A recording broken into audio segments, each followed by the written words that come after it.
My dear brothers and sisters. One fun fact about myself. Kapag ako ay aalis for a retreat or for days that I'll be out for a quite longer time for an official appointment or a spiritual engagement or maybe for a short vacation, I would always forget one important thing. Lagi ho kong nakakalimot sa isang importanteng bagay na dapat kong dalhin. Madalas ho yan toiletries. Madalas ho yan, sometimes I would also forget bringing my IDs, yung amin pong ID bilang mga pare, lisensya, some other things. My prayer books, itong mga damit ho namin, lagi ho kong nakakalimot sa isang importanteng bagay, no? At awa ho ng Diyos ay graduate na ho ako doon. Because I told myself, no, I must not be in such a manner always. That I often or always forget or sometimes neglect an important thing for my journey.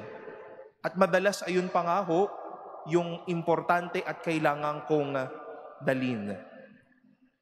It is sometimes and always true in Christian life and in our following of Jesus, my dear brothers and sisters, that for many moments, we also neglect and forget essential things to bring with us or to carry inside our hearts. In our first reading, the book of wisdom would wish to awaken the kings, those in authorities, of this important thing of knowing God, of following the will of God, and observing God's commandments. Kita ho natin yung irony ng dalawang bagay. They are good authorities, but they are weak in following and in knowing God. We've heard this story from Jesus in our gospel today. 10 lepers were cleansed, but then one came to express his gratitude. Isa lang ang nagpasalamat, ngunit 10 ang pinagaling. Isang bagay na nakalimutan ng mga tao, ang magpasalamat sa panahon na sila ay ibinangon din ng Diyos. And this is a good invitation and a good wake-up call to all of us, my dear brothers and sisters, not to forget these important things of knowing God and of thanking God. We may know our principles very good.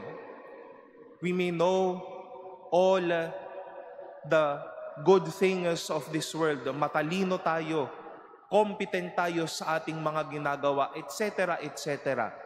But may I ask you, do you know Jesus? Do you know practical charity? Do you know how it is to be fair and good with your neighbors? Kasi madalas dyan ho tayo nawawalan ng balanse. Ang galing sa lahat ng bagay, pero pagkatungkol sa Diyos, bagsak na ho tayo. And on the one hand, thanking God, ang galing ho natin at ang tiyaga ho nating magdasal, very good.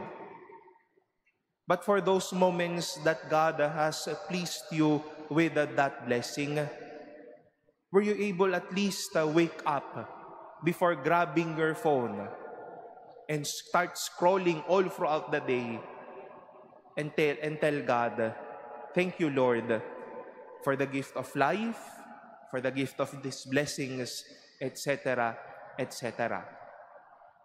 Let us not forget these important things, my dear brothers and sisters. These important things as we follow Jesus, thanking Him and knowing Him. For such And bearing such blessings, we continue to enjoy the miracles and the blessings of the Lord. And we continue to know Him as He bless us with His goodness.